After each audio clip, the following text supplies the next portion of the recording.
Hello, and welcome to episode 194 of Rivers Arcade Review. My name is Ed. My channel is dedicated to the coin-operated video games of yesteryear. Today I'm reviewing a favorite of mine, Danny Sullivan's Indy Heat. Danny Sullivan's Indy Heat was released in 1991 by Leland Corp. My first time playing this game was at Haunted Trails Mini Golf and Arcade in Burbank, Illinois. Danny Sullivan's Indy Heat is a racing-themed game in which you control an IndyCar with the steering wheel, gas pedal, and turbo button. You need to race on a series of 15 races around North America. Pressing the gas pedal will cause your car to accelerate, and releasing the pedal will automatically apply the brakes. Pushing the turbo button will give your car a temporary boost of speed. You are limited to 24 turbos in your car, so you need to use them sparingly. Danny Sullivan's Indy Heat, or Indy Heat for short, has the option for 3 players simultaneous play. Player 1 controls the red car, Player 2 controls the white car, and Player 3 controls the blue car. The computer will always control the gray and yellow cars. The yellow car represents Danny Sullivan's car, which was yellow at the time of this game's release. If there are fewer than 3 players, the computer will control the remaining cars. This game replicates IndyCar racing rather well. Just like the real races, you are required to make pit stops during each race. Pit lane will be by the start-finish line, and just like the real track, some pit stops will be before the start-finish line and some will be after. When it's time for you to pit, a team member will hold up a sign that matches your team color about 1/3 of the track length away from the pit entrance. This is a signal that your car is about to run out of fuel. If your car runs out of fuel, your car will lose about 25% of its speed, and if you turn another lap, it will lose about 50% of its speed until you pit. Gameplay begins with the initial entry screen. You can enter the standard 26 letters along with the space and 2 different lightning bolts. After entering your initials, you will choose your driver icon. There are 9 different drivers to choose from, 7 men and 2 women. This information will allow the machine to save your statistics for future play. Once you choose your character, the first race will begin. The first race takes place at the Phoenix International Speedway. This track is a tri-oval with a dogleg on the back stretch. The race consists of 8 laps in a counterclockwise direction. The race will begin with the flagman firing a starter's pistol to signify the race has begun. Near the backstretch will be the scoring tower, which will show what position and lap your car is in. At the bottom of the tower will be the timing clock. This clock will be used to track the winner's average speed in miles per hour. Approximately halfway through the race, each team will have a crew member with the pit sign signaling it is time for your car to pit. Once your car enters pit lane, it will automatically enter your assigned pit box.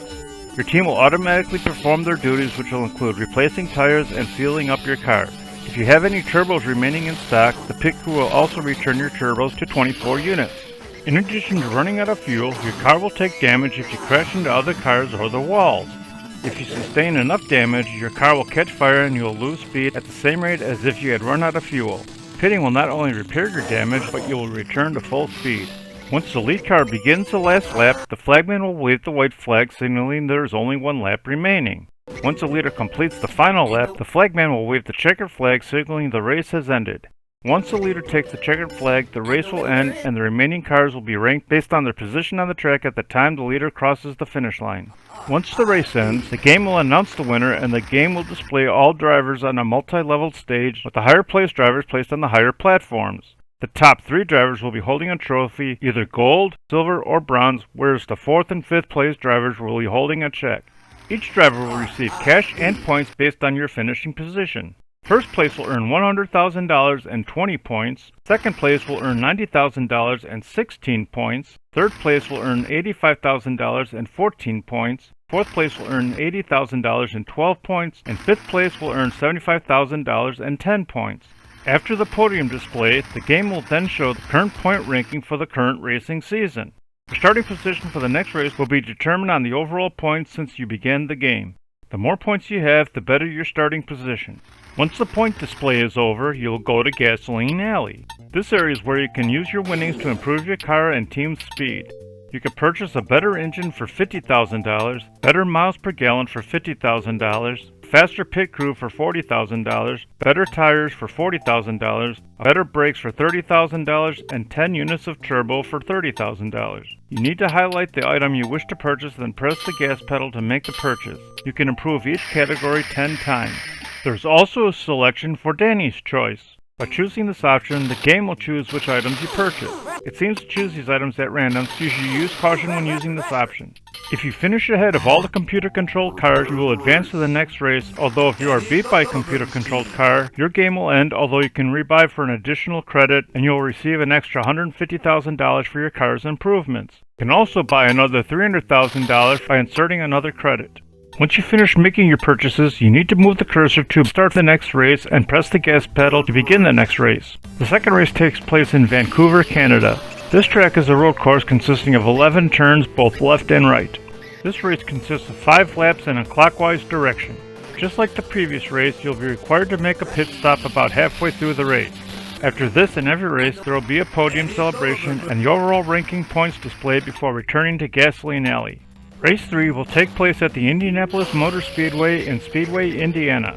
This track is rectangular with 2 short straightaways and 2 long straightaways. There will be 4 90-degree turns which are banked unlike the actual speedway. This race will consist of 8 laps in a counterclockwise direction. Race 4 takes place in Long Beach, California. This racetrack is a 15-turn road course in which you race in a clockwise direction. This race will consist of 5 laps. Race 5 takes place in Detroit, Michigan. This course is a 15-turn street course, meaning you'll be driving through the streets of Detroit instead of on an actual speedway. Because of this, there will be no banking in the turns, requiring you to slow down while making turns. This race will consist of 5 laps in a counterclockwise direction. Race 6 takes place at the Pocono Speedway in Long Pond, Pennsylvania. This track is loosely based on the actual Pocono Speedway, also known as the Tricky Triangle. This track only has 3 left turns and you will race 8 laps in a counterclockwise direction. Race 7 takes place in Cleveland, Ohio. This course is a 12-turn street course in the streets of Cleveland. This race will consist of 5 laps in a clockwise direction. Race 8 takes place at the East Rutherford Speedway in East Rutherford, New Jersey.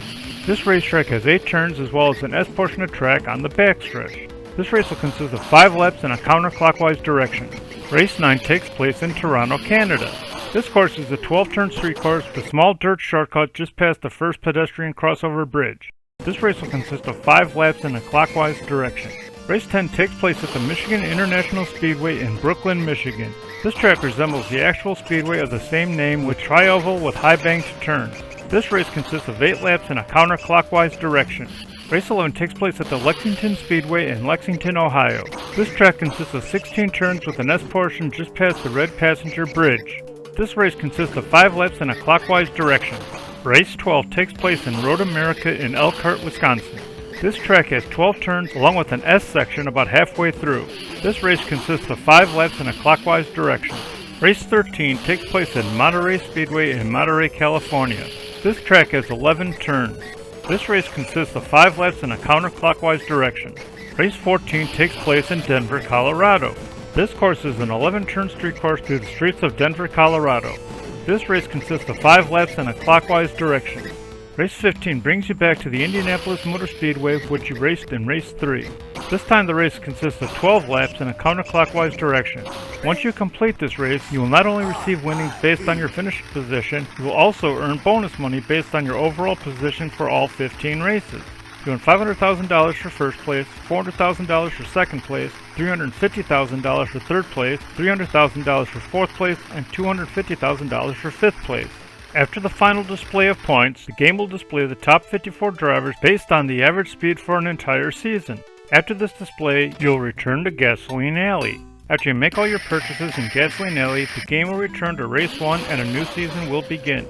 I enjoyed playing this game, although I did find it to be a quarter eater, but I would recommend playing it, especially if you can find it in an arcade setting, since it doesn't translate as well to emulation. I like this game more than Super Off-Road, but not as much as Arkanoid, so Danny Sullivan's Indy Heat drives his way into the 44th position overall. Thanks for watching, I hope you enjoyed it. If you have any games you'd like me to review, please leave a message below or on my homepage. Please remember to hit like, share, and subscribe, and stay tuned to new videos on the first and third Sunday of the month.